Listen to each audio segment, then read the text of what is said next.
Country was the last country where ladies could drive a car as of last year? No? SA. Saudi Arabia. Peru is the size of Saudi Arabia. Or, where are a lot of our immigrants coming from where the president wants to put a wall up? Mexico. Yeah. Peru is the size of Mexico. Or in our country, what's the biggest state which covers 1/5 of all of America? Bigger. Alaska. It's the size of Alaska. 24 million people live in that country. But 1/3 of them live in the capital city called Lima. That's 8 million people. That's taking everybody in Virginia and cramming them into one city. How much do they live on a day? $2 a day. Can you imagine paying rent, paying gas, buying food, having shelter on $2 a day? I love this country. It is so different. I've taken 7 different trips with young people from Newport News to Peru, because it's the only place in the world where you can see the driest desert on the face of the earth. There is a desert down there where it has not rained in hundreds of years. They've had 3/100ths of an inch of rain in 125 years. When a person dies, they become a mummy in that country. They have the longest mountains in the world in that country, which are the Andes Mountains. And they're exploding. I've been there in earthquakes, I've seen volcanoes exploding, and there are glaciers. There are actual glaciers melting on the sides of the Andes Mountains. And that country also has, way down here, at this place right there, this country has the highest lake in the world. It's 11,000 feet high. And something weird happened in that lake. The frogs invaded the lake and ate all the fish. The frogs were multiplying faster than the fish. It took them 40 years to find 7 fish around the world that would stink to the frogs but not stink to us. And the Indians who lived there had to go out and change eating fish for their diet to eating frog legs for their diet. Show you some things about Peru. Did you know there were pyramids in Peru? Egypt's not the only place that has pyramids. They've actually done some archaeological studies, and this is in downtown Lima. You can see in the background. And then this is what the slums look like. Now those are good compared to what you see in the villages. They're just the opposite of us. The rich people live downtown, and the poor people live out in the countryside. And when you go to the mountains, the poor people live up the mountainsides. They have gorgeous views. But the higher up the mountain you live, the less electricity you have, the less water you have, and the less sewerage system you have. So you try to work your way down the mountain closer to the city center, where all the rich people live around the city center of the country. The flowers are absolutely beautiful in the country. This is the Lazo Museum. And I'm sorry you can't see it any prettier. It's because the picture's clear. This is the Lazo Museum. It's the most outstanding museum for Inca artifacts any place in the world. Room after room of jugs and vases and plates. And of course, I take college students, so their minds are on different things. They love one room in this museum. It's the erotica room. So even the Indians back then were into sex, I guess. You need to go to a doctor or a dentist? That's the sign for a dentist office. All right? When you go to the market, there's an open-air market. There's not one single price on any item in that market. You walk in, you pick it up, you say, how much is it? And then they may say $20. You don't pay that money. You cut it in half. You say, I'll pay $10. You bargain back, and they expect you to bargain back and forth to come up with $14 or $15. But everything is hand done, just like these little dolls that I was taking a picture of. The men and women are desperate to get work. If they can't get work, they make their own little vegetable and fruit stand or market. And they go down the street. Here's a lady selling grapes. And they just go up and down the street. I took my class this summer, and we went out to the desert. Now, we're in the driest desert in the world. And they had an Inca ceremony. They acted, I had one student act as a groom and another one as a bride, and then they blessed it. They had taken volcanic rocks, they had heated a fire, and they had cooked chicken and pork, a ham, down underground with potatoes and corn and some great big giant beans called fava beans. I don't know if you ever heard, they're like bigger than lima beans in a way. But it was delicious, but they dug it out of the ground. In the middle of the desert, I rented 3 of these airplanes, and I took my students up in the air because a long, long time ago, the Indians who lived in the desert were so upset at how harsh the weather was. They wanted to appease the gods, so they took away all the red stones and they made great big objects in the desert, art objects in the desert. That's a monkey. But those are all white stones. You can't see them from the ground. You can only see them from the air. And they have a whale and a fish and all kinds of symbols that meant something to them. I know what nothingness is. And I'm sorry, I don't know why none of this is focusing well. That's what the desert looks like. I had to drive through the desert for 8 hours. Absolutely nothing. If you have had 3/100 of an inch of rain in 100 years, nothing grows. But you know what they do in the desert? Same thing they do on the eastern shore. Chicken farms. All throughout the desert, she said, how can you have a chicken farm in the middle of the desert? They have, you know how when you walk into a hotel, they have sprinkler systems in the roof in case there's a fire? Well, they have sprinkler systems in the roof of their chicken houses, so water sprinkles down on the chickens so they won't get dehydrated. Because chicken is their basic food that they eat most of the time. There are, maybe you already know. Sorry, I got a stupid picture of me. But I was look at the desert. There are 3 kinds of deserts in the world. Most kids think this is what a desert looks like. That's the least kind of desert on the face of the earth, sandy deserts. Only 10% of all the deserts in the world are sandy. We have deserts called Hamada deserts, which are made of boulders. We have deserts called regs, they're made of little stones and pebbles. And then we have ergs. And part of this desert, you know, here I am, I'm 75 years old. Here I am, a dune buggy riding. I was scared to death. My students loved it. You know, going 60 miles an hour and jumping over a sand dune is not my favorite thing to do. They thought it was wonderful. Now, I know you ladies probably use lipstick. If you use red lipstick, do you know what you're smearing on your face? A conchinella bug. There are bugs that grow on prickly pear cactus. And you squeeze, this is the bug right here. You squeeze it and it comes out red. That's the color they use to put in red lipstick that people wear on their lips. Everything's hand done. Look at, see they have 3 kinds of animals. They have llamas, they have alpacas, and they have vicunas. And alpaca fur makes beautiful, beautiful sweaters and things. This is alpaca wool. And all the colors are natural seeds and berries and that sort of thing, and leaves of different things. I had no idea. We went to this Indian village. Notice the style of the hats of the Indian ladies? Every village has a different style of hat. And the ladies were telling us they have 22 different shades of red. Just red. And then when they weave the rugs, look at the lady's hat, and you can see she's weaving a wall hanging, and I brought one to show you over here. My college students from Christopher Newport, they act like little kids. I took them to a llama alpaca vicuna farm, and they got the feed. Now that's a llama. And see, this is used for a beast of burden. This is a pack animal when they would bring the minerals out of the mountains. That's the alpaca. Now, alpaca meat is better for you and I than a steak. Low cholesterol and no fat. So they can use the animal for food, they can also use the animal for its wool. And this is just a baby alpaca, right here. And then they have, in the desert, they have vicunas. So they're called the camels of South America.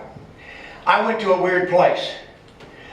When I go on a trip, I go to weird, out-of-the-way places. I had no idea that there was a stream that came out of the Andes Mountains that was 75% full of salt. And it doesn't look like very many. I'm in a valley. I'm on a side of a cliff.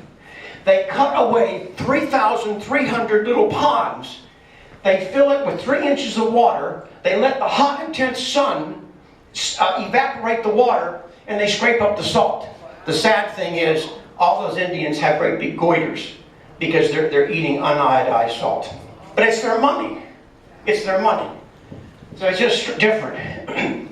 You go to the countryside, look at it, if you can see it better, all the buildings are this red brick. Flat roofs because it doesn't rain. They don't need a pointed roof. Look at the Indian hat here. See, every town has a different style. Now, these are the mountain Indians up in the Andes Mountains. You could even do this. You could put a harpy, eagle on your head. We went to open air. I took my students to open air markets. Look at the hat of this gentleman right here. And their favorite musical instrument is this thing right here, a pan flute. They make some beautiful music with it. It's really very good. I went to Cusco. The Indians down there, they were forced to become Catholics. So they don't want to take any chances. They're Catholic, and they also believe in the nature gods. They believe in the god of the sky is the condor bird. The god of the earth is the cougar or the puma. And the god of the underground is the anaconda snake. So they pray to those 3 as well as to Virgin Mary. Well, they made a town called Cusco. It's the Indian capital of Peru. They captured other tribes. Yeah, they had slaves in South America. The Incas had slaves of other Indian tribes. They made them drag these great big boulders up onto a mountainside. There is no cement holding that fortress together. They smoothed it off so both rocks touch each other all the way around this fortress. I call it jokingly, you can see lots of girls like to go with me. I don't know why I thought the boys would go with me. 19 girls and 7 boys on that trip, so women can make it. But I call it the sexy woman at Sexy Woman. This is called, the fortress is called Sexy Woman. I'd always wanted to go to Machu Picchu, one of the wonders of the world. The only way you can get there is by train. There are no roads to Machu Picchu because it's in the rainforest. But you have to ride the train for either 5 hours or 3 hours. Everything has to be brought into that town by train. Well, the freight train had just come in. You can see water right here, and Coca-Cola, and some gas. Everything is brought into that town. They love this Indian. That's the main statue in town. That's Pachacuti, which is the big Indian that they have. And then we get up at 4 o'clock in the morning because Machu Picchu is so crowded. And we get on a bus, and it rides us up to Machu Picchu. It is thrilling to see the sun come over the Andes Mountains at 7 o'clock in the morning. It is absolutely beautiful. And I'm too old, but this is Machu Picchu. This is Huayna Picchu. They actually let you climb Huayna Picchu if you want to. There's no guardrail. I'm not sure-footed, so I've never done it. My students love to climb part of Huayna Picchu there. They've had a problem. People from around the world do weird things. They love to strip down and run through Machu Picchu. So now they have like 40 extra cops, and you wouldn't want to be put in a Peruvian jail. So I warned them, if you get stuck, if you do something like that, I'm not bringing you home. So I didn't have any problems. But that's what it looks like. It's like a fortress. And in the middle, right in here, right in through this area, they play a game that's kind of like football and basketball. The hoop is not this way, the hoop is that way. And you throw the ball through, but at the end, the leading team's captain is sacrificed to the gods. Because you always give the best to God first in their culture. Now, here's another place I always wanted to go. I wanted to go to Lake Titicaca because I wanted to see the Indians there. There is an Indian tribe that lives on 40 floating islands. 40 floating islands. And their house is made of reeds, their boat's made of reeds, the island is made of reeds. And they live right about here, Peggy went with me on this trip. We went out to the 2 islands, we went out to these 2 islands right out here. 2 different Indian tribes. Some of you ladies are probably very good seamstresses. In one of the tribes, only the men are the tailors and the seamstresses in that tribe. It's really a unique experience. We went to one island that has 7,000 people. 5,000 people had never ever been off the island before. They have no TV, they have no radio, they have no computer, but they're as happy as can be. Okay? Think about what your house looks like, or your apartment. I'm on the island. I'm on Euros Island. There's their whole house, just made of those reeds. And here were some of the Indian ladies, and they were singing to us. And you can see the island is floating, and then their houses are built on top of it. I've taught geography all my life. I wanted to go to the rainforest to see what it was like. So we flew all the way to the rainforest, like 20 miles from Brazil. We went to a lodge, and the lodge looks like this. And you can see they sleep on hammocks a lot of times out there. What got me was how beautiful the different flowers were. And I had never, have you ever heard of Longwood Gardens? It's up in Delaware. I went there once and I saw these things. I had never seen real lily pads. They are so thick and so strong, somebody of 90 pounds can lay down on one of those lily pads and it'll still float. But the piranha fish like to hide under those lily pads. So they have them for a source of food. The jungle, it's hot, it's humid, but it's beautiful. If you ever wanted to see wild animals, you know, monkeys and snakes and spiders and scorpions, you can ask Peggy. One day, I had never seen a wild flock of parakeets before. And parakeets have to eat clay every day to throw up all the acids in their stomach, or they'll die. So we were standing there, but there was a red-tailed boa constrictor. When the parakeets would land, he would grab them and down the hatch they went. So I was standing there for 3 hours, not saying a word. I looked down, and I had a tarantula on my foot. And I'm thinking, I can't say anything, and here's this thing crawling across my feet.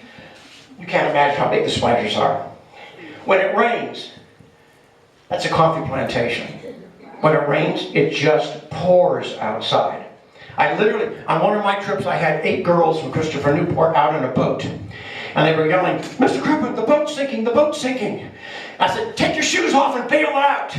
They said, "Can we jump in the water?" I said, "No, you can't jump in the water. It's full of piranha fish and caiman alligators." So they came back, they looked like drowned rats. If you can imagine turning a shower on full blast, that's how hard the rain comes down. There are trees that bleed red. When they used to fight in the olden days, they used to go out and get these roots and then put red paint on their face from the roots. Here's a couple of my young people and myself. We're out in the middle. Look how big that tree is. The trees never quit growing. See, a tree stops growing when the temperature gets to 46 or 47 degrees. But the coldest it ever gets in the rainforest is 65 degrees. So they just grow and grow and grow. But we're in the rainforest. Here's one of my young ladies. And those are called liana vines. They grow off the branches and hang down. It's like if you saw an old Tarzan movie where Tarzan used to swing on the vines. We really could do that. They did this. The soil is terrible. You see that soil? The blacker the soil, the richer it is. The redder the soil, the poorer it is. Everything has been washed out of that soil except iron. You can hardly grow anything. You stop and think of your house or your apartment. When's the last time you slept in a thatched roof house? I brought a basket with me, or one of them. Look at this Indian lady. Here's a basket made of tiny thin vines. They would take this out. This is what they would do. They would put pineapple in here, or papaya, or guava. And they would use it as like a shopping bag in a way. Here's the tarantula. Look at my student holding the tarantula. This is the place where Peggy did it. That's the termite mound that she put her hand up to. 30 minutes later, you could not tell that she had put her hand into that termite mound. They had completely rebuilt it all over again. If you like luxury woods, like mahogany and teak and that sort of thing, they're hauling it down the river, and they make some beautiful, beautiful furniture. Okay? Now, why is Gil showing me a hand? Hold on. Do you like Brazil nuts? This is what it comes out of. Brazil nuts come out of a great big pod like this. And inside, there are 20 different little Brazil nuts. There's a worm that lives in these pods. If you have a cut and the worm gets into it, it eats your skin away and it will kill you. My guide was so upset with the Peruvian government because he was an Indian. That was happening to, that was his hand. He was 8 years old. The Peruvian government would not give him a $300 shot. He and his grandfather walked 3 days through the rainforest to Brazil, and a missionary in Brazil gave him the shot to keep him alive. You're going to think I'm lying to you, and I'm not. That's the walking tree. It doesn't have a central trunk. It has all these smaller little trunks. They pull one trunk root out at a time and slide it closer and closer and closer to a stream or a river in Peru. They want you to buy birds. It's illegal. I didn't do it. You can watch these as a harpy eagle. They like to fish along the Amazon River. This is the world's most primitive bird. It's called a Hudson. It's not a very good picture. It has a funny sound to it. It has a spur on its legs. And if a snake comes to attack it, it sticks its spur into the trunk of the tree, flips upside down, and flies away. Weird thing. Peggy and I had to watch out for these things too. Bullet ants. They tell me if you get stung by a bullet ant, you will scream for like 24 hours. It's so potent. How about seeing that out in the wilderness? Wild iguanas. We even, unfortunately, they wanted to sell this monkey. But I found a couple monkeys, we found lots of monkeys out in the rural countryside, like this one, like a black-faced monkey. Now, anybody know what that is? That's the world's largest rat. That rat weighs 120 pounds. Okay, it's called a capybara. It lives along the Amazon. Did you realize the Amazon changed course? Did you know the Amazon River used to flow to the Pacific Ocean? And there was an earthquake? And it tilted the continent in the opposite direction? So instead of flowing out through Peru, it starts in Peru and ends in Brazil a long, long time ago. Now, I was told to eat this. Gil, you gotta eat lava. You just have to eat lava. I said, all right, one time I'll eat lava. That's what I ate. A jungle rat. It wasn't bad. I never thought I'd ever eat a rat in my life. But it really wasn't. You can do anything with salt and pepper and some spices. Yes, sir. We lived in the jungle of Mexico, and that animal has wonderful white meat Yes. on it. It was like chicken breast meat. But you have to put garlic in it to kill it. Yes, sir, you're exactly right. I was able to get a close-up of